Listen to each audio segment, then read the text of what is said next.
እናለን 46 ሰከንድ አትርፈህልናል።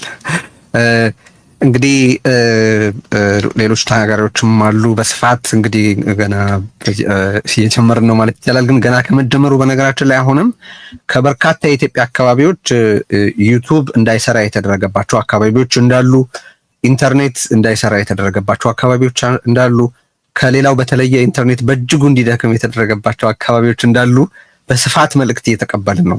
ይህንን ነው መጀመሪያም ስንል የነበረው። አገዛዙ ገና የትብብር የዜጎች ትብብር የዜጎች በጋራ መሰባሰብ ሲመጣ ይሸበራል። ምክንያቱም ዜጎች ከተባበሩ አገዛዝነት ስለማይሰነብት ማለት ነው። እና አሁንም እያየን ያለነው ያንን ነው። እንግዲህ ይሄ የሚያሳየን ነገር አለ። ምን ያህል ትግሉ ገና ከጅምሩ አገዛዝን በማሸበር ረገድ እንዲርድ በማድረግ ረገድ እንዴት ውጤታማ እንደሆነ ያሳያል ብዬ አምናለሁና ብርታት ሊሆነን ይገባል። ይሄ ድምጻችንን ለማሰማት ትክክለኛው ፓት ላይ መሆናችንን ሊነግረን ይገባል ብዬ ስለማስብ ነው። ይሄንን መልእክት አሁንም ከተለያዩ የኢትዮጵያ ክፍሎች መልእክታችሁን ላኩልን። ምንድነው የተቸገራችሁበት ጉዳይ የሚለውን እንደዚሁ ተመልከቱ፣ ላኩልን። አቶ ጀዋር መሐመድም አሁን እንዲሁ ያው እዚሁ ከኛው ጋር አለ፣ ግን ገጹ ላይ የደረሱትን መልእክቶች ጽፎ ተመልክቻለሁ። ከተለያዩ የኢትዮጵያ አካባቢዎች የዩቲዩብ ሊንክ እንዳይሰራ እየተደረገ ያለ መሆኑንም ጠቅሶ ጽፏል። እኔም ጋር የደረሰው ነገር እሱን ነው የሚያሳየው። ስለጻፈ ላንሳው ብዬ ነው እዚህ ላይ። አቶ ጀዋርም ንግግር ያደርጋል ከተወሰኑ ጊዜዎች በኋላ። ስለዚህ እሱም ተጠባበቁ። ሌሎች ብዙዎች አሉን እዚህ።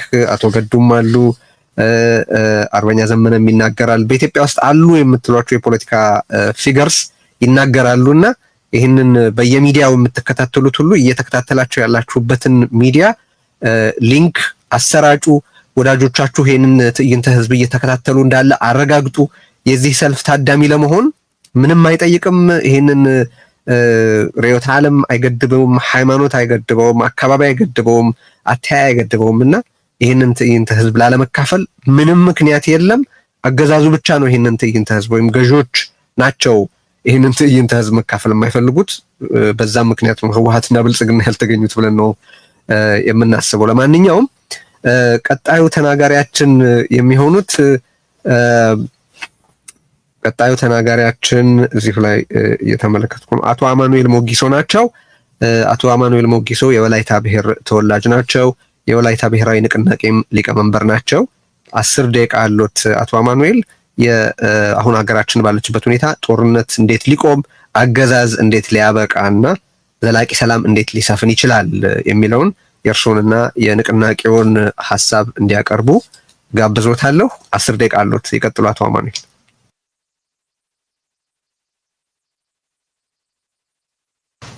አቶ አማኑኤል ድምጹን እየሰማን አይደለም። ዜና ሚዩት ነው ያለው።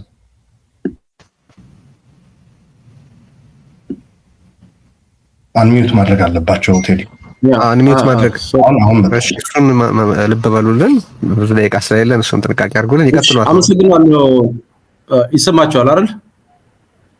ይሰማናል። ይቀጥሉ። አመሰግናለሁ ቴዲ። ጦርነት ይቁም፣ አገዛዝነት ይብቃ፣ ሰላም ብርሃን ይፈንጥቅ። ሰላምና ፍትህ ለመላው ኢትዮጵያውያን በሀገር ውስጥም በወላው ዓለም የምትገኙ። እኔ ዛሬ የምናገረው እንደ ፓርቲ መሪ ብቻ ሳይሆን ውዱ ሀገራችን ኢትዮጵያ በደረሰባት አሁናዊ ሁኔታ ልቡ እንደተሰበረ እንደ አንድ ዜጋም ጭምሮኝ ነው። በመጀመሪያ የዚህ የታሪካዊ ተቃውሞ ሰላማዊ ትግል ማስፈንጠሪያ የሆነውን የበየነ መረብ ህዝባዊ ትዕይንት አዘጋጆች የሆናችሁ የአብሮነት ኢትዮጵያ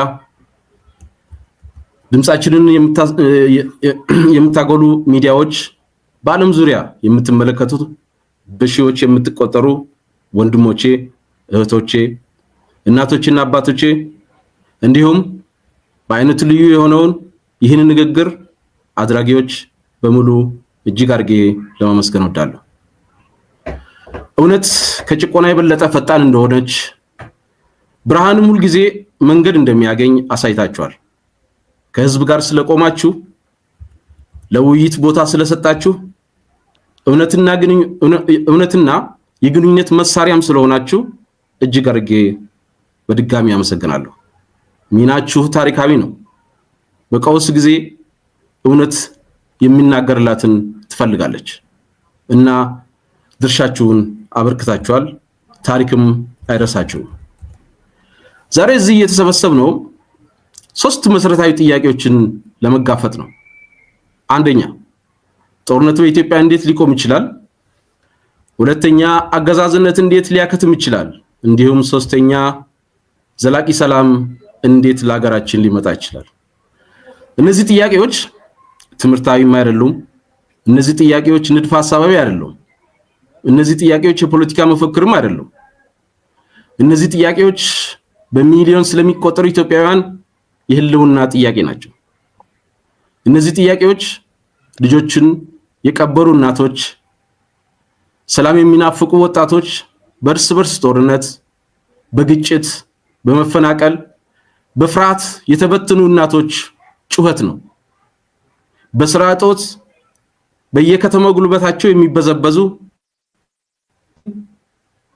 አገዛዙ ለጦርነት ማገዶ የሚያደርጉ ልጆች እናቶችም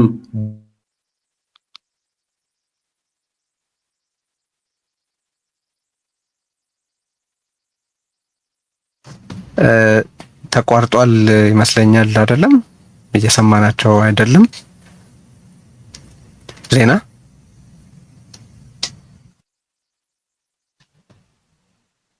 ዜና አንሚዩት አድርጊና ተናጋሪ።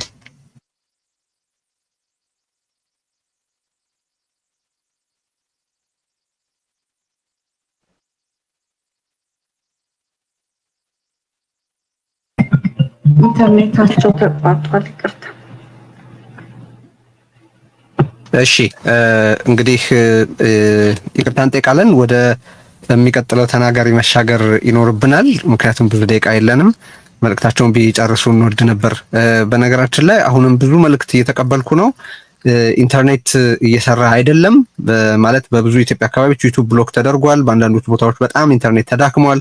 በሌሎች አካባቢዎች ደግሞ ልዩ ልዩ እንቅፋቶች እየተፈጠሩ ነው፣ በግልጽ የሚታይ ማለት ነውና ዜጎች ሳንጀምር አሸንፈናል። የመጀመሪያው ቢያንስ አገዛዝን መገዳደር ችለናል በመሰባሰባችን። ይሄ በጋራ መሰባሰባችን ምን ያህል ኃይል እንደሆነ የሚያሳይ አንድ ተጨባጭ ምሳሌ ሆኖ ሊቀርብ የሚችል ነው ብዬ አስባለሁኝ። ግን ቪፒኤን መጠቀም እንድትችሉ ብዙዎች አስተያየታቸውን እየሰጡ ነው። እሱን ማሳሰብ ወዳለሁኝ። የምትከታተሉበትን ሚዲያ እየተከታተላችሁ ሊንኩን የዚህ ትዕይንተ ህዝብ ተሳታፊ ላይሆኑ ይችላሉ ብላችሁ ለምትጠረጥሯቸው ሁሉ ላኩላቸው። የዚህ ትዕይንተ ህዝብ አባል መሆን ፍትህ ወዳድነት፣ ሰላም ወዳድነት፣ ነጻነት ወዳድነት ነው። ሌላ ምንም የርዕዮተ ዓለም፣ የብሔር፣ የፖለቲካ አመለካከት፣ የአካባቢ፣ የሃይማኖት ወዘተርፈ ልዩነት በዚህ ትዕይንተ ህዝብ ውስጥ ከመታደም የሚያግድ አይደለም። ስለዚህ እንግዲህ ቀጥሎ ዶክተር ሰይፈ ስላሴ አያሌው ከእናት ፓርቲ መልእክት ያስተላልፉልናል። ሊቀመንበር ናቸው የእናት ፓርቲ። በእናት ፓርቲ በኩል ያለውን ምክረ ሐሳብና ሐሳብ ይነግሩናል፣ ለመላ ዓለም ላሉ ሰልፈኞች ማለት። ስለዚህ ጦርነት እንዴት ይቁም፣ አገዛዝ እንዴት ያብቃ፣ ዘላቂ ሰላም እንዴት ይምጣ በሚለው ጉዳይ የእናት ፓርቲን ሐሳብ በሊቀመንበሩ በኩል እንከታተላለን። ዶክተር ሰይፈ ስላሴ መቀጠል ይችላሉ። ያለ ነው እኛ ለማድረግ አጭር ንግግር የመረጥኩት ርዕስ ነው። የተከበራችሁ በሀገራችን ኢትዮጵያ ውስጥና በተለያዩ ዓለማችን ጥግ ሆናችሁ የመርሃ ግብር የታደማችሁ ኢትዮጵያ ወገኖቼ የአክብሮት ሰላምታዬ በያላችሁበት ይድረሳችሁ። በጥንታዊ ስልጣኔ የምትታወቅና ከ3000 ዓመታት በላይ ስርዓተ መንግስት ዘርግታ የምትተዳደረው ሀገራችን ኢትዮጵያ በጥንታዊ ስልጣኔና መንግስትነት ከሚታወቁ ጥቂት ዓለማችን ሀገራት ተርታ ብትሆንም ዛሬ ላይ የምትታወቀው በዚህ አኩሪ ጎኗ ሳይሆን ለተከታታይ 10 ዓመታት ባጎናጸፋት አሉታዊ ገጽታዋ ነው። ወቅትን እየጠበቀ በሀገራችን የሚከተለው ድርቅ፣ ዝናብ ጠብቆ የግብርና ስራውን በሚያካሄደው ወገናችን ላይ በሚያሳርፈው አለንጋ ሀገራችን ላይ በተደጋጋሚ ጊዜያት የተከሰቱ የረሃብ አደጋዎች ሀገራችን ኢትዮጵያ የረሃብ ተምሳሌ ተደርጋ በዓለም እንድትታይ ምክንያት ሆኖ እንደነበር የቅርብ ጊዜ ትውስታችን ነው። የውጭ ወራሪዎች በተደጋጋሚ ጊዜያት ሊያደርሱብን የሞከሩትን ጥቃት ተከትሎ ሀገራችን በታሪኳ በተለያዩ ጊዜያት ጦርነት ውስጥ ገብታ ወራሪዎችን እንዳያመጣጣቸው ስትመልስ ኖራለች። በሀገር ውስጥ ለኤርትራ መገንጠል በቀዳማዊ ኃይለ ሥላሴ ዘመን የተጀመረው የእርስ በርስ ጦርነት ከደርግ ወደ ስልጣን መምጣት በኋላ በህወሓት፣ ኦብነግ ወዘተ ተቀጥሎ ዛሬ ድረስ የዘለቁት የእርስ በርስ ጦርነቶች ባለሙያዎች ጥናት አድርገው ግኝታቸውን የሚገልጹ ሆኖ በእኛ እይታ ከዓለማችን ለተከታታይ 10 ዓመታት በእርስ በርስ ጦርነት ውስጥ በመሆን ረጅም ጦርነት እያካሄድን ያለን አገር ሊያደርግ እንደሚችል ጥርጥር የለኝም። የ1966 አብዮትና የተከተለው ግራ ዘመን ፖለቲካ ዜጎችን ጨቋኝና ተጨቋኝ፣ በዝባዥና ተበዝባዥ፣ አዳሪና ተራማጅ፣ ነጭና ቀይ ወዘተ እያለ መከፋፈልና በሀገራችን የእኛና የእነሱን ስርዓት በመፍጠር እንቁ የሀገራችን ጭንቅላቶችን እነሱዎችን ለአሰቃቂ ግድያና ለማያባራ እልቂት ዳርጓል። ይኸው በመደብና ፖለቲካ አመለካከት በእኛና እነሱ ከፋፍሎ ኢትዮጵያን እርስ በርስ ያፋጃ አብዮት በ1983 ዓ.ም ህልውናው ሲያበቃ ክፍፍሉ ከመደብ ወደ ጎሳ ተለውጦ ጨቋኝና ተጨቋኝ ጎሳ በመፍጠር በጨቋኝነት የተፈረጀው ማህበረሰብ አባላት ላይ በተለያዩ ቦታዎች አሰቃቂ እልቂት መድረሱ የማይካድ መራራ ሀቅ ነው። በመደብኛና እነሱ መከፋፈል የጀመረች ሀገራችን ኢትዮጵያ በብሔር ብሔረሰብኛና እነሱ ተከፋፈለች። ልጆቿን ጎራ ለይተው ተጠፋፉ፣ እየተጠፋፉም ይገኛሉ። አንዱ ሌላው ላይ ቀንበር የመጫን ስርዓትም ተዘረጋ። በ2010 የተከሰተውን ህዝባዊ አመፅ ተከትሎ በኢህአዴግ ውስጥ የተከሰተው ለውጥ ወደ መቀሌ የተሰባሰበው ህወሓት ጥቅምት 24 ቀን 2013 በመከላከያ ሰራዊት የሰሜን እዝ ላይ የሰነዘረውን ድንገተኛ ጥቃት ተከትሎ የተቀሰቀሰው የሰሜን እርስ በርስ ጦርነት 1 ሚሊዮን የሚጠጉ ዜጎቻችንን ህይወት ከቀጠፈ እና በመንግስት አሃዛዊ መረጃ 1 ትሪሊዮን ተኩል የሚገመት የንብረት ውድመት ካስከተለ በኋላ ፕሪቶሪያ ላይ በተደረሰው የሰላም ስምምነት መቋጨቱን ሁላችንም የምናስታውሰው ነው። የሰላም ስምምነቱ ቢያንስ የትግራይ እናቶች፣ የአማራ እናቶችና የአፋር እናቶች በልጆቻቸው ሞት ምክንያት የሚደርሳባቸውን ዋይታ አስቁሟል። የጠመንጃ ድምፅም ጸጥ እንዲል አድርጓል። የኦሮሞ ነጻነት ግንባር ከኤርትራ ወደ ኢትዮጵያ መግባት ተከትሎ የደረስንበት ስምምነት አልተከበረም በሚል ምክንያት ቀድሞውንም ወደ ሀገር ሲገባ ያልፈታውን ትጥቅ ይዞ ወደ ኦሮሚያ ገጠራማ አካባቢዎች የዘለቀው የኦሮሞ ነጻነት ሰራዊት ከፌዴራል መንግስቱ የጸጥታ ኃይሎች ጋር ላለፉት 5 ዓመታት በላይ እያካሄደ ያለው ውጊያ የኦሮሚያ ክልል ነዋሪዎችን ደፋክቶ በሁለት አገዛዝ ስር እንዲወድቁ አድርጓል። ከሁለቱም ወገን በህዝቡ ላይ የሚደርሰው ግፍና ሰቆቃ በክልሉ የሚኖሩ ህዝባችን ዕለት ዕለት የመከራ ጽዋ እንዲጎነጭ አድርገው ሲሆን ቀደም ሲል በተጠቀሰው የጨቋኝ ተጨቋኝ ትርክት ጨቋኝ ተብሎ በተፈረጀው ጎሳ አባላት በአማራው ማህበረሰብ ላይ ደግሞ በተለያዩ ጊዜያት የጅምላ እልቂት እንዲደርስ ሆኗል። ላለፉት 3 ተኩል አስርት ዓመታት በጨቋኝ ተጨቋኝ ትርክቱ ጨቋኝ ተብሎ የተፈረጀውና በተለያዩ የሀገራችን ክፍል የሚኖረው አማርኛ ተናጋሪ ማህበረሰብ አልፎም አማራ ተብሎ በተከለለ ክልል ውስጥ የሚኖረው ጭምር ስርዓታዊና ስልታዊ የሆነ ጥቃት ሲደርስበት ቆይቷል። በዚህም በማንነቱ ምክንያት ይፋዊ የጥቃት ሰለባ እንዲሆን ተደርጓል። በየቦታው የሚደርስበት ግድያና መፈናቀል፣ ወደ ዋና ከተማ አዲስ አበባ እንዳይገባ በተለያዩ ምክንያቶች በሚደረጉ ክልከላዎችና መሳሰሉት የአማራው ጎሳ ከፍተኛ የህልውና አደጋ እንደተጋረጠበት ያመኑ በ2015 የተደረገውን የክልል ልዩ ኃይል መፍረስ ተከትሎ ጠመንጃ በማንሳት በፋኖነት ተደራጅተው የህልውና ትግል ከጀመሩ 2ኛ ዓመት የተገባደደ ሲሆን በዚሁ ጊዜ ቁጥሩ ቀላል የማይባል ዜጋ በተለያዩ ጊዜያት በድሮንና በከባድ መሳሪያ ተጨፍጭፏል። በተቃራኒ ሆኖ ከሚወጋው የመከላከያ ሰራዊት ቀላል የማይባል ሞቷል፣ ቆስሏል። የክልሉ ማህበራዊ ኢኮኖሚ እንቅስቃሴ በእጅጉ እንዲገታ ሆኗል። ተማሪዎች ከትምህርት ገበታቸው ተፈናቅለዋል። ህሙማን ተገቢውን የሕክምና አገልግሎት የማያገኙበት ሁኔታ ተፈጥሯል። የዘረዘርኳቸውና ህዝባችን የሚያውቀው እነዚህ ችግሮች አገራችን ያለችበት ካለው መከራ ዋና ዋናዎቹ ሲሆኑ የግጭቶች ብዛትና አይነት እንዲሁም እየደረሰ ያለው መከራ ከዚህ በእጅጉ የላቀ መሆኑን እያንዳንዱ ኢትዮጵያዊ የሰወረ አይደለም። በፕሪቶሪያ ድርድር ከተቋጨው የሰሜኑ ጦርነት ትምህርት መውሰድ ባለመቻል ዛሬም በተለያዩ አካባቢዎች በሚደረጉ ጦርነቶች ኃይልን ብቸኛ ችግራችን መፍቻ በማድረግ የድርድር አማራጭ እንዳይነሳ ተፈልጓል። በዚህ መልክ በኦሮሚያ ከ5 ዓመታት የዘለቀ ዕድሜ ያስቆጠረው ውጊያ ዛሬም እንደቀጠለ ሲሆን በአማራ ክልልም በተመሳሳይ መልኩ 2 ዓመት የዘለቀው ውጊያ ዕለት ዕለት የዜጎቻችን ህይወት በመቅጠፍ ላይ ይገኛል። እዚህም እዚያም የሚደረጉ ውጊያዎችን፣ ጭፍጨፋዎችን ተከትሎ የሀገር ውስጥ ተፈናቃይ ቁጥር አገራችን በታሪኳ አይታው የማታውቀው ነው።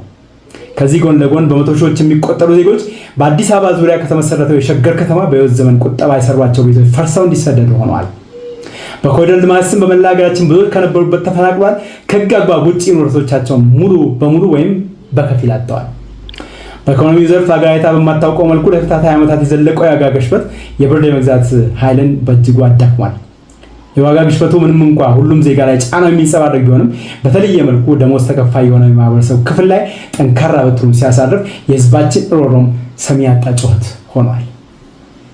ሀገራችን ኢትዮጵያ 50 ዓመታት የተጓዘችበት በእኛና እነሱ ተከፋፍሎ የመጠፋፋት ፖለቲካ ዙሩ እየከረረ መጥቶ ዛሬ ላይ ከፍተኛውን ጥፋትና እልቂት ያስተናገድንበት ደረጃ ላይ ደረስን ሲሆን በዚህ የመጠፋፋት ዙሪት ባለፉት 5 እና 6 ዓመታት በሀገራችን የታየው የመጠፋፊያ ዘዴ በታሪክ ከሚታወቀው ሁሉ የከፋው ዘዴ፣ የጥፋቱ መጠን ደግሞ አገራችን በታሪኳ ባካሄደቻቸው የእርስ በርስ ጦርነቶች እንዲሁም ከውጭ ወራሮች ጋር ባደረገቻቸው ውጊያዎች ሁሉ ከጠፋው ድምር የሰው ህይወት በእጅጉ የላቀ እንደሚሆን በድፍረት መናገር ይቻላል።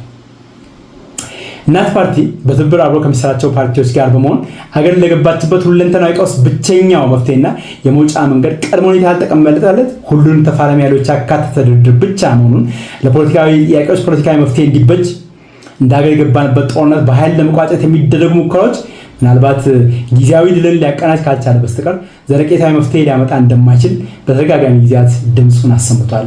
ዛሬም በማሰማት ላይ ይገኛል። ይህ ለተከታታይ ዓመታት የሚጮህ ድምፅ ሰሚ ጆሮ በማጣቱ አገራችን ዛሬ በአማራና ኦሮሚያ ክልል ውስጥ በሚደረጉ ውጊያዎች ዕለት ዕለት እጆቿን ደም እየገበረች የምትገኝ ሲሆን በትግራይ ሌላ የውጊያ ግንባር ለመክፈት ደግሞ ደፋ ቀና ላይ እያለች ትገኛለች። ይህም የእርስ በርስ ጦርነቱን አድማስ በማስፋት ሀገርን ወደ ለየለት ጥግ የሚገፋ መሆኑን ለመናገር የተለየ ምርምር አይሻም። የእርስ በርሱ ጦርነት በቀጠለ ቁጥር ሰላማዊ ፖለቲካ ትግል ለመታገል በህጋዊ መንገድ ተመዝግበን የምንንቀሳቀስ የፖለቲካ ፓርቲዎች በህዝብ እውነተኛ ምርጫ ምንም እንኳ በቀደሙ ጊዜያት በሀገራችን የታየ ባይሆንም የመንግስት ስልጣን ለመያዝ የሚደረገውን ጉዞና የጣለውን ተስፋ ያደበዝዛል ብሎም ያመክናል። በሀገራችን ለተከታታይ 5 ዓመታት እየተካሄደ ያለ በእኛና እነሱ የተከፋፈለና ዛሬ ላይ መጨረሻ ጥጉን የደረሰው መጠፋፋት በእኛና በእነርሱ መካከል ሳይሆን በእኛና በእኛ መካከል ብቻ መሆኑን አስረግጦ መናገር ዛሬ ላይ ተገቢ ይሆናል። የተፈረጀው እኛ ነን፣ የፈረጅነውም እኛ ነን። የተገፋን እኛ ነን፣ የገፋንም እኛ ነን። የተፈናቀልን እኛ ነን፣ ያፈናቀልንም እኛ ነን። የሰደድን እኛ ነን፣ ያሳደድንም እኛ ነን። የተገደልን እኛ ነን፣ የገደልንም እኛ ነን። በዚህ እኛና እኛን በመግፋትና በማጥፋት ሂደት እነርሱ የሚባሉ እንደሌሉ በድጋሚ አስረግጬ መናገር እወዳለሁ። ያለነው እኛ ነን። እንደ ሀገር ትናንት ከነበርንበት ዛሬ በእጅግ ወርደን ግለሰባዊ ቡድናዊና መንግስታዊ አለመኔነት ተላብሰን የምንተላለቅና የምንጨራረስ የዓለም መሳቂያ መሳለቂያ የሆን ህዝብ ሆነን እንገኛለን። በዚህ የጥፋት ጎዳና አንድ ወንጀለኛ ሌላው ንጹህ ሆኖ ጣት የምንቀሳሰብበት ሁኔታ ከቶም አይኖርም። አጥፊም ጠፊም እኛ እንደሆን ሁሉ ለጥፋቱም ተጠያቂዎች እንዳገር ሁላችንም መሆናችንን መግለጽ ተገቢ ይሆናል። በዚህ ሂደት አንዳንዶች በጥፋቱ በቀጥታ እጃችን ያለበት ሲሆን ሌሎቻችን ጥፋቱና ውድመቱን እያየን በአንዱ የሀገራችን ጥግ የሚገኘው ዜጋችን ላይ የሚደርሰው መከራና ግፍ በእኛ ላይ የደረሰ መከራና ግፍ አድርገን ባለመመልከታችንና በዝምታችን የጥፋቱ ተባባሪዎች ሆነን እንገኛለን። ለዚህ የህግ ጠያቂነት ባይኖርብን እንኳን የህሊና ፍርድ እያንዳንዳችን ጠብቀናል። የተጓዝንበትን የጥፋት ጎዳና ሳይዘገይ ዛሬ ላይ ቆም ብለን ልንመረምር ይገባል። ይህን ለማድረግ ቸልተኝነትን ባበዛን መጠን የችግሩ አፈታት ይበልጥ እየተወሳሰበ የጠያቂነቱን ደረጃ እጅግ እየገዘፈ እንደሚሄድና ከተጠያቂነት ለመሸሽ የድርጊቱ ቀጥተኛ ተሳታፊ በሆኑት ወደ በለጠ ጥፋትና ወደ ከፋ እርምጃ መካሄዱ አይቀሬ ነው። ይህ የእርስ በርስ መጠፋፋት ጉዞ መቀልበሻ ብቸኛው መንገድ ለፖለቲካ ችግሮቻችን ለስጡን ህዝብ ፖለቲካዊ መፍትሄ መሻትና ያለምንም ቅድመ ሁኔታ በሚደረግ ድርድር መሆኑን በተደጋጋሚ ጊዜያት ስናነሳ የነበረውን ዛሬም ጮክ ብዬ ለመድገም እወዳለሁ። የመንግስት ስልጣን የጨበጠው አካል ራሱን ዝግጁ አድርጎ ሀገራችን ከከፋው እልቂት እንዲታደግ የጦርነት መንገዳችንን በቃ እንድንል በፓርቲ ስም ጥሪ ለማስተላለፍ እወዳለሁ። ይህን ጥሪ ተቀብለን ችግሮቻችን በድርድር መፍታት ባልቻልን መጠን አብሮን የዘለቀውና ዛሬ ላይ ከሮ ለመበጠስ ጫፍ የደረሰው ችግር እንደ ሀገር ከፍጻሜ እንደሚያመጣን አሳሳቢ አይሻም። ወያኔዎች እኛ ነን፣ ሸኔዎች እኛ ነን፣ ፋኖዎች እኛ ነን፣ መከላከያ እኛ ነን፣ የአድማ ብተና እኛ ነን፣ ሚሊሻ እኛ ነን። እኛ ደግሞ የአንዲት ኢትዮጵያ ልጆች ኢትዮጵያውያን ነን። ስርዓት ለማጽናት በጠመንጃ አፈሙዝ ከምንነጋገር ሀገር ለማጽናት ዛሬ በጠረጴዛ ዙሪያ እንደራደር። ይህን በማድረግ ውድ ሀገራችን ከጥፋት እንታደጋለን። ይህን ባለማድረግ ሀገር እናፈርሳለን። አንድ የሚያደርገን ዳግማዊ ቴዎድሮስን ስንናፍቅ ለዘላለም እንኖራለን። የሀገራችን የጦርነት ምዕራፍ ለአንዴና ለመጨረሻ ጊዜ እንዲዘጋ ሁሉም ለድርድር ዛሬ በሩን ክፍት ያድርግ። ድርድርን በአስቸኳይ ይጀመር። የፖለቲካ እስረኞች በአስቸኳይ ይፈቱ። የማህበረሰብ አንቂዎችና ጋዜጠኞች በአስቸኳይ ይፈቱ። በማንነታቸው ብቻ በየመጓያ ያለ ፍርድ ታስረው የሚገኙ ቀላል የማይባል ቁጥር ያላቸው ዜጎቻችን ይፈቱ። ይህን ስናደርግ ብቻ የምንወዳትና መተኪያ የሌላት ሀገራችን ኢትዮጵያን ከከፋው አደጋ መታደግ እንደምንችል አስምሬበት ልናገር እወዳለሁ። ይህን በማድረግ እንደ ሀገር አሸናፊ ሆነን የምንወጣ ይሆናል።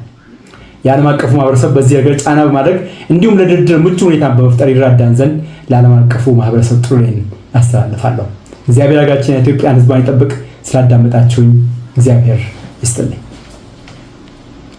በጣም አመሰግናለሁ ዶክተር ሰይፈስላሴ አያሌው የእናት ፓርቲ ሊቀመንበር መልእክታቸውን አቅርበዋል። በጊዜው ገደብ ውስጥ ነው መልእክታቸውን ያሻገሩት። በጣም እናመሰግናለን። ይህንን ታላቅ ትዕይንተ ህዝብ በመላ ዓለም ያላችሁ በበርካታ መገናኛ ብዙሃን ዝግጅቱን እየታደማችሁ ያላችሁ ሰልፈኞች ስለተገኛችሁ በጣም እናመሰግናለን። ይህንን መልእክት እያስተላለፋችሁ ያላችሁና ከዚህም ቋላ የምታስተላልፉ ተናጋሪዎቻችንም ለሀገር ባላችሁ ተቆርቋሪነትና ወገንተኝነት ጦርነት እንዴት እንደሚቆም አገዛዝ እንዴት እንደሚያበቃና ዘላቂ ሰላም እንዴት እንደሚመጣ ያላችሁን ሐሳብና ምክረ ሐሳብ ለማቅረብ ስለተገኛችሁ ደግሜ እጅግ አድርጌ አመሰግናችኋለሁ። ጦርነት ይቁም፣ ግፋዊ አገዛዝ ያብቃ፣ ሰላም ይምጣ እያልን ነው።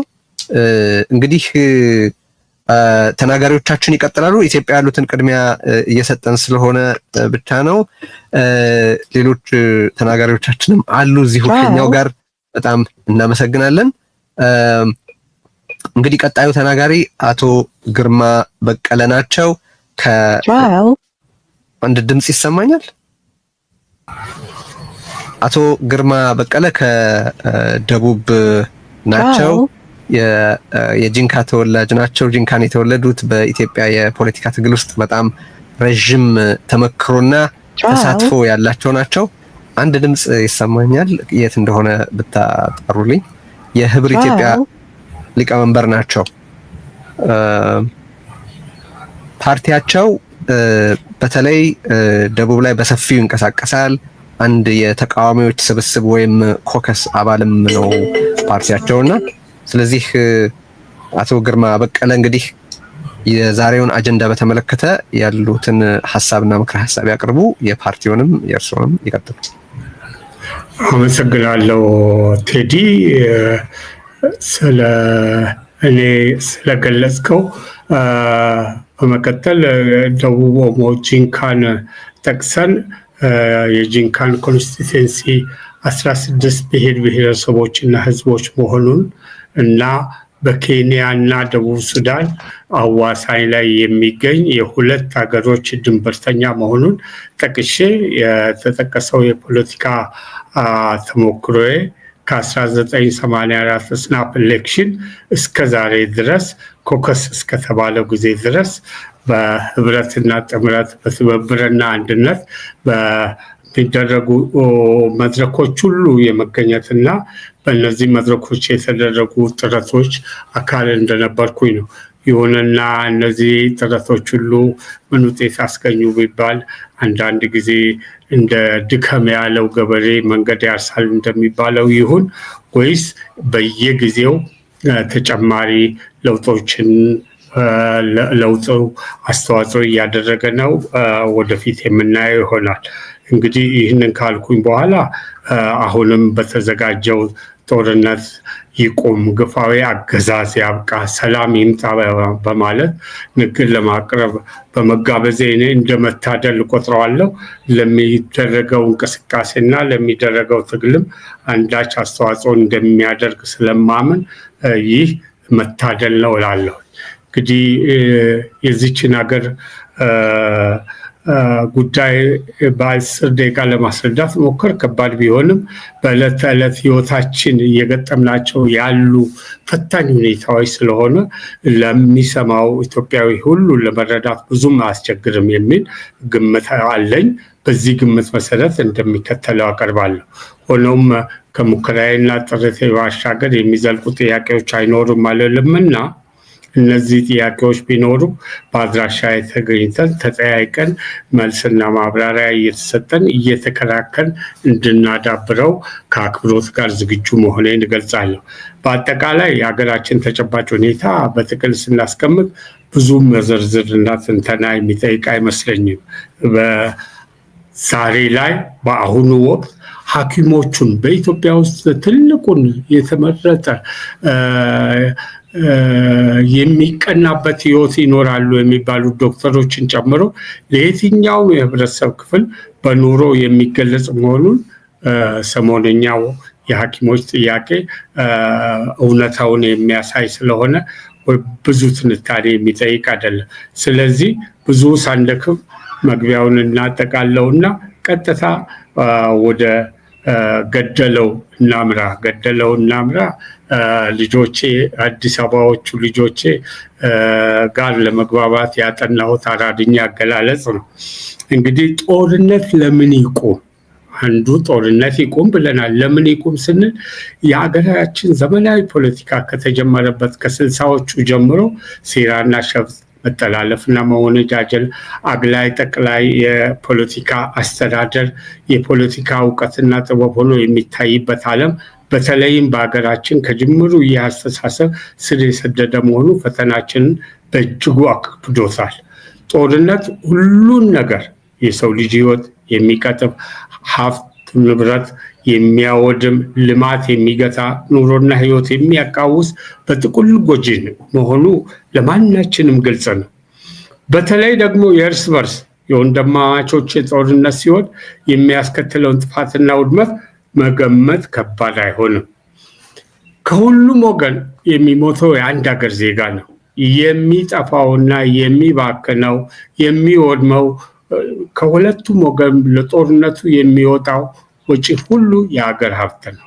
ከሁለቱም ወገን መንግስትም ሆነ ተቃዋሚ የሚተኩሰው ጥይት የሚያወድመው፣ ለዚህ የሚወጣው ለሀገር ልማት የሚውል ሀብት በጀት ነው። ይህ ሁሉን ስንመለከት እርስ በርስ ለመተላለቅ ይህን ያህል ወጪ ማውጣትና በእንዲህ ያለ ልክ መገኘታችንና እርስ በርስ መጠፋፋታችን በእጅጉ ያሳዝናል። መንግስት በራሱ ዜጋ ተቃዋሚ ወንድሙን የሚገል ወታደር ይቀጥራል። ድሮንን ጨምሮ ዘመናዊ መሳሪያ በራሱ በህዝብ ገንዘብ ይገዛል። በሀገሪቱ በጀት ከፍተኛውን የሚበላው ከሀገሪቱ በጀት ከፍተኛውን የሚበላው ወገን እርስ በርሱ የሚጫረስበት በጀት ነው። በእጅጉ ያሳዝናል፣ ይዘገንናል። ታዲያ ይህንን አቁመን ይህንን ሁሉ ሀብትና ይህንን ሁሉ ያለ ስራ በጦር ሜዳ የሚባክን የወጣት ጉልበት ለልማት ብናውለው የቱን ያህል ልንጠቀም ነው? እንግዲህ ዝርዝሩን በኑራችን ላይ ያስከተለውን ጫና እናንተው አድማጮቻችን እና የዚህ ትዕይንት ተሳታፊዎች ግለጹት።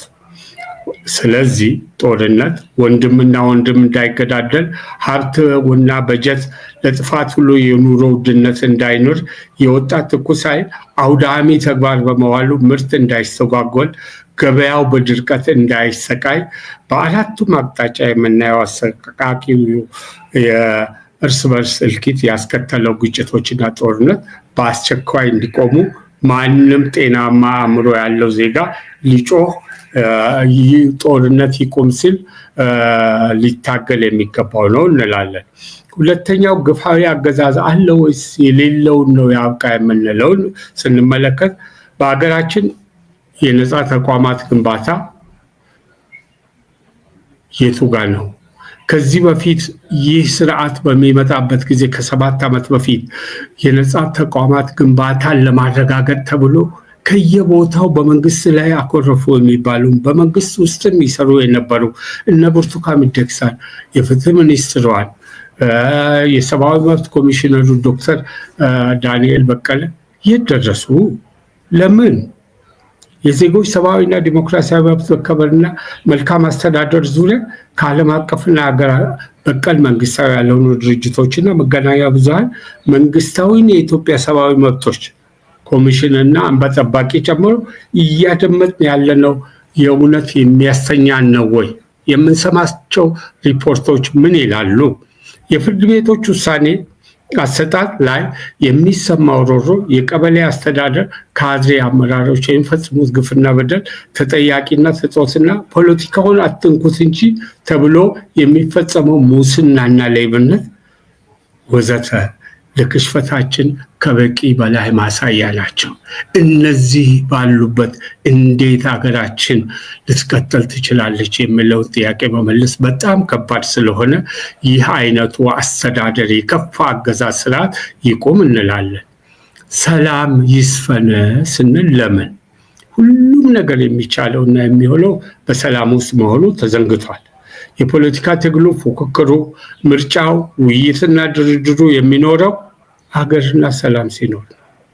ስለዚህ አካታችና አሳታፊ ሀገራዊ ውይይት ሀቀኛ በሆነ መንገድ ሲደረግ ለዚህም ዝግጁ ስንሆን ይህም የማይታለፍ መሆኑን የጋራ ስምምነት ስንጨብጥ በተለመደው ሴራና ሸፍጥ በማጭበርበርና አፎጨልነት ደረቅ ፕሮፓጋንዳ በጉልበትና ኃይል አገር ማስቀጠልም ሆነ አንድነት ማጥራት ሰላም መስፈን አይቻልም። ስለዚህ ከላይ ከተቆምነው የዘመናዊ ፖለቲካ ጅማሯችን እስካለንበት በቀውስ ውስጥ በከፋ ጣር የምንሰቃየው ተቀራርቦ በሀቅ ከመነጋገር ቋጠሮ ከማይፈታ ዘላቂ ሀገራዊ አጀንዳ አዘጋጅተን ለፖለቲካ ማለትም ለስልጣን መያዝና ሀገር ማስተዳደር ፉክክር ወይም ትግል ልምድ ባለመኖሩ መከፋፈል፣ የእርስ በርስ የጎንዮሽ ፍትጊያ አንዲት ሀገር ውስጥ አንድ ሀገር ወክለን ስንት ፓርቲዎች፣ አንድ ብሔር ጠርተን ስንት ፓርቲዎች ተቋቁመናል። በሀገር ቤት ገዢው ፓርቲ በስልጣንና ጥቅማጥቅም ከፋፈልና ቢከፋፈል ለ70 100 20 ቢደርስ በውጭ ያለው ዲያስፖራስ በዚህ ያህል ቁጥር መገኘቱ ምን ቢሆን ነው ብለን እንድንጠይቅ ያስገድዳል። ስለዚህ ያለንበት ዘግናኝ የፖለቲካ መስቀልቅል፣ ኢኮኖሚያዊ ድቀትና ድርቀት፣ ኑሮ ውድነትና የብር ግሽበት እና ማህበራዊ ቀውስ፣ ስራ አጥነት፣ መተሳሰብና መከባበር፣ ማህበራዊ እሴቶች ክሽፈት፣ ዲፕሎማሲያዊ ውድቀት፣ በአራቱም ማዕዘን ከሁሉም ጎረቤቶች ሀገራት ጋር ያለው በጣም አሳሳቢ ሁኔታ እንዲሁም ተገደውና ተገፍተው ለትጥቅ ትግል የተዳረጉ ወገኖች ጋር የሚደረግ የእርቅና ድርድር ሁሉ የዚሁ ተሞክራችን ውጤት ስለሆኑ እነዚህን ባላቃለልንበትና በመላው ሀገሪቱ ዘላቂ ሰላም ባላሰፈንበት ወደ እድገትና ልማት፣ ወደ ዘላቂ ሰላም፣ ወደ አገር አንድነትና መተሳሰብ ልንዘልቅ ስለማንችል አሁንም የሰላም ጉዳይ ለዚች ሀገር ወሳኝ ነው። እሺ አቶ ግርማ ጥቂት ሰከንዶች ነው የቀሩት። እሺ እንግዲህ በመጨረሻ ምለው ምን ይደረግ የሚለውን ነው። ምን ይደረግ በሚለው ላይ በዚች ሀገር ውስጥ ከገባንበት ሁለንተናዊ ምስቅልቅል የሚያወጣን ስርዓት ለመዘርጋት በብሔራዊ መግባባትና በእርቀ ሰላም የሽግግር ሂደት ለመጀመር የሚያስችል የትግል ቅንጅት ከጦርነት አዙሪት በመውጣት ለአሳታፊና አካታች ሽግግር ሂደት ጅማሬው ዝግጅት ማድረግ ይኖርብናል። ለዚህም የኢትዮጵያ አምላክ ይረዳን ዘንድ ጸሎት ሄደው አመሰግናለሁ። በጣም አመሰግናለሁ። ላስተላለፉልን መልእክት አቶ ግርማ በቀለ አንዳችሁ ጋር የሚናገር ዲቫይስ ሰማለሁኝና እሱን እባካችሁ 12 የሚል ነገር ሰማለሁ በሲስተሙ በኩል ሰው የትኞቹ ጋር እንደሆነ ዜና ቼክ አድርጊልኝ። ባክስቴጅ መቆየት ትችላላችሁ ከፈለጋችሁ። አቶ አማኑኤል ሞጊሶ ቀደም ሲል የጀመረውን ንግግር ካቆምክበት እንድትቀጥል እድሉን ሰጣለሁ። ካቆምክበት መቀጠል ትችላለህ። አቶ አማኑኤል ሞጊሶ የወላይታ ተወላጅና የወላይታ ብሔራዊ ንቅናቄ ሊቀመንበር ናቸው። ካቆሙበት ይቀጥሉ። ይቅርታ ያዘባረኩት ነው ይሄንን ነገር ይቀጥሉ። እዚህም ጋር የሚያወራ ዲቫይስ አለ። ይቅርታ 12 የሚለውን ግን አስቆሙልን። አቶ አማኑኤል መቀጠል ይችላሉ ካቆሙበት። ሌሎቻችሁ ሚውት አድርጉልንና የት ጋር ድምፁ እየመጣ እንዳለ እናውቃለን። አቶ አማኑኤል ግን ቀጥል።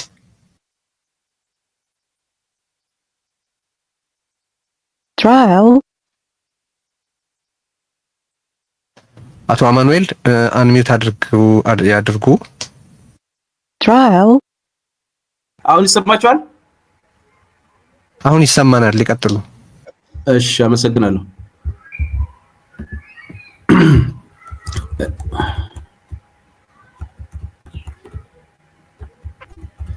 እሺ ከቆምኩበት እቀጥላለሁ። አመሰግናለሁ ድጋሚ ድል ስለሰጣችሁኝ። እነዚህ ጥያቄዎች በሚሊዮን ስለሚቆጠሩ ኢትዮጵያውያን የህልውና ጥያቄ ናቸው። ልጆቻቸውን የቀበሩ እናቶች፣ ሰላም የማያውቁ ወጣቶች፣ በርስ በርስ ጦርነት፣ በግጭት፣ በመፈናቀል ፍርሃት የደበተኑ እናቶችም ጩኸት ናቸው መጀመሪያ የጠራኋቸው ሶስቱ ጥያቄዎች። ግን የይቻላል ምልክትም ይዤ ነው የመጣሁት። ጦርነት ሊያበቃ ይችላል፣ አገዛዝነትም ሊያከትም ይችላል፣ እውነተኛና ዘላቂ ሰላምም ይነሳል። በትግራይ ተነግሮ የማያልቅ ግፍ ተፈጽሟል። ጥቂቶችን ለመጥቀስ ያህል የጅምላ ረሃብ፣ ልዩነት የለሽ የቦምብ ጥቃትና በሚሊዮኖች የሚቆጠሩ ሰዎች ሞተዋል። ሴቶች ተደፍረዋል፣ ለጦርነት መሳሪያነት ጥቅም ላይም ውለዋል።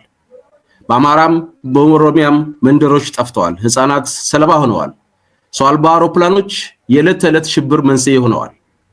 ወላይታ ህገ መንግስታዊ ጥያቄ የወጡ ወጣቶች በጨካኙ ቡድን ተገለዋል።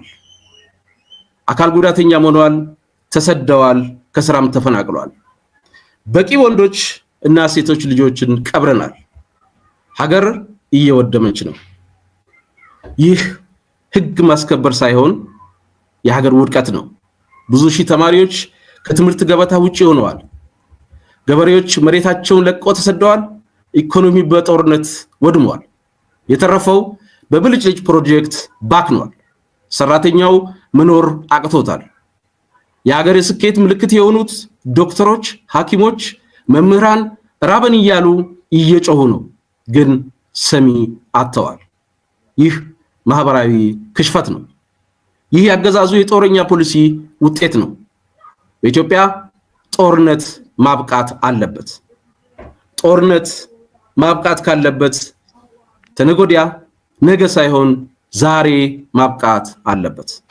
ራሳችንን እያጠፋን ማደግ አንችልም። በአንድ ወቅት ዶክተር ማርቲን ሉተር ኪንግ እንዲህ ብለዋል፣ ጦርነቶች ሰላማዊ ነገን ለመቅረጽ አቅም የላቸውም። ጦርነቶች አሸናፊዎች የሉትም። ይህን የጦርነት አዙሪት ማብቃት አለብን። ቦታና ስም መለወጥ ሳይሆን ጦርነትን ለአንዴና ለመጨረሻ ጊዜ ማቆም አለብን። በቢሊዮን የሚቆጠሩ ገንዘብ ለጦር መሳሪያ እያወጣን ልጆቻችንን መመገብ አንችልም። በኃይል ሰላም ሊኖር አይችልም። በውይይት በድርድር ሐቀኛና እውነተኛ አገራዊ ምክክር እንጂ ገዢው ፓርቲ የሚቆጣጠረው ሳይሆን ያገዛዙን ዕድሜ ለማራዘም የሚደረግ የይስሙላ አገራዊ ምክክር ሳይሆን ሁሉንም ድምጽ ወደ ጠረጴዛ የሚያወጣ እውነተኛ ሐቀኛ ነፃ አካታች አገራዊ ምክክር ያስፈልገናል። እሱ ነው መፍትያችን። ኢትዮጵያ ዛሬ የምትመራው በህዝባዊ መንግስት ሳይሆን የሲቪል ልብስ በለበሰ አምባገነን ጠቅላይ አገዛዝ ነው። ጋዜጠኞች ታስረዋል፣ ተሰደዋል። ተቃዋሚዎች ይታሰራሉ፣ ይገደላሉ፣ ይሰደዳሉ። ምርጫዎች ተጭበርብረዋል። በአሁኑ ወቅት በሀገራችን ስልጣን የሚያዘው በፍርሃት እንጂ በፈቃድ አይደለም። አስቀድማችሁ የፖለቲካውን መንግስት ፈልጉ፣ ሌላው ሁሉ ይከተላል እንዳለው ቶማስ ሳንካራ ወላይታ ብሔራዊ ንቅናቄ ሆነ እኔ በፌደራሊዝም በእኩልነት በፍትህና በሰብአዊ ክብር ላይ የተመሰረተች ወደ ሲቪል ዲሞክራሲያዊ አገር ሙሉ ሽግግር እንጠይቃለን። ስለ ዘላቂ ሰላም ስንናገር ሰላም ጥይት ከቆመ በኋላ ዝምታ አይደለም። ሰላም እውነት ነው። ሰላም ፍትህ ነው፣ ፈውስ ነው፣ ሰብአዊ ክብር ነው። አንዴ ካተላሉት ይህ ትግላችን ብቻችን አይደለንም። በዓለም አቀፍ የነጻነት ታጋዮችን ፈለግ ነው። ኔልሰን ማንዴላ 27 ዓመት ታግለዋል። ነገር ግን ትግሉ እስከዛ ድረስ ሁሉ ጊዜ የማይቻል ይመስላል። በኢትዮጵያ ሰላማዊ ትግል ለውጥ የማይቻል ነው ብሎ ለሚያስቡት እላለሁ የደቡብ አፍሪካ፣ የአሜሪካ፣ የህንድ፣ የኬንያ እንዲሁም በቅርቡ የኢትዮጵያ ውስጥ የተካሄዱትንም ሰላማዊ ትግሎችን እንደ ምሳሌ መውሰድ እንችላለን።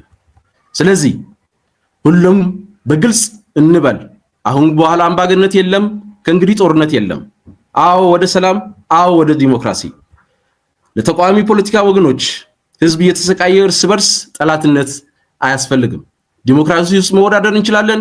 ስለሆነም አገዛዝን ለመቃወም መተባበር አለብን። ውስን ልዩነቶቻችን ወደ ጎን በመተው አገዛዝን በመቃወም የተባበረ ግንባር እንፍጠር። ነፃ ምርጫ ህዝቡ የኢትዮጵያን መጻኢ ዕድል ይወስን። ለአገዛዙ መሪዎች ለዘላለም አትገዙ። የአገዛዙ ውሸቶች እያለቁበት ነው። የህዝቡን ዝምታ እያበቃ ነው። እንዲሁም የወታደራዊና የጸጥታ ኃይሎች እናንተ የህዝብ ጠላቶች አይደላችሁም፣ ውድ የህዝብ ልጆች እንጂ ፓርቲን ሳይሆን ህዝብን ለመጠበቅ ምላችኋልና አሁንም ከእውነት ጋር መቆም ትችላላችሁ።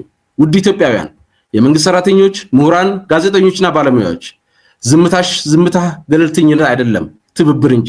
ቶማስ ሳንካራ በአንድ ወቅት እንዲህ ብሎ ጠይቋል። የፖለቲካ ትምህርት የሌለው ወታደር ወንጀለኛ ሊሆን ይችላል። እኔም እጨምራለሁ፣ የሞራል ድፍረት የሌለው ምሁር የጭቆና መሳሪያ ነው። ችሎታህን ለገዢው አካል ሳይሆን እውነትንና ህዝብን ለማገልገል ተጠቀምበት። ለዓለም አቀፍ ማህበረሰብ የበዛ ዝምታችሁን አይተናል። አልፎ አልፎ የምትሰጡትን መግለጫ ተከታትናል። በዲፕሎማሲ ስም አምባገነንነትን ማበረታታት ይቆም። ሰላም አማጺና ለሁሉም አማጺና ታጣቂ ቡድኖች ሰላም አማራጮች ስለተዘጉ ብዙዎቻችሁ ነፍጥ አንስታችኋል። ያ ህመም እውነት ነው። አሁን ግን አሳስባለሁ፣ ህዝባችሁን ከኩራታችሁ አስበልጡ። ተልኳችሁን ከመሳሪያችሁ በላይ አድርጉ። መሳሪያ የወደፊቱን መገንባት አይችልምና ጊዜው ከማለፉ በፊት ወደ ጠረጴዛ ነው። ውድ ኢትዮጵያውያን ወጣቶችና ሴቶች ነፃነት ለመጠየቅ ፈቃድ አያስፈልግም። የጭቆና ሰንሰለት ለመስበር ጥይቶች አያስፈልጉም። በማህበረሰቦቻችሁ ውስጥ ተነጋገሩ፣ ያለ ብጥብጥ ተደራጁ። የህዝብ ኃይል ቀላል አይደለም። ነገር ግን ነፃነት በነፃ አይገኝም። እያንዳንዱ ትውልድ ተልኮውን ማወቅ አለበት። ተልኳችን ይህ ነው፣ ጦርነት ማስቆም፣ አገዛዝን ማክተም እና ለሁሉም ሰላም የሰፈነባት ዲሞክራሲያዊት ኢትዮጵያን መገንባት። በመጨረሻም ለገዢው አካል ጊዜው እያለቀ ነው። ለዓለም አቀፍ ማህበረሰብ ታማኝነታችሁ ተጠየቅ ላይ ነው። ለመላው ኢትዮጵያ ህዝብ ስልጣኑ ሁሌም ያንተ ነው፣ የኃይል ምንጭም አንተ ነህ። ይህን አምባገነን አገዛዝ የመጨረሻ እናመሰግናለን። አቶ አማኑኤል ጊዜው ያልቋል። ከይቅርታ ጋር ደጋግሜ ማስጠንቀቅ የሞከርኩት ይህንን ለማስቀረት ነበር። በጣም ግን አመሰግናለሁ ለመልእክቱ። ሌሎች በርካታ ተናጋሪዎች ስላሉ ነው። ጊዜውን ስትሪክትሊ ካላስፈጸምን ነገሩን በትክክል ማስኬድ ስለማንችል ነው። በጣም ይቅርታ።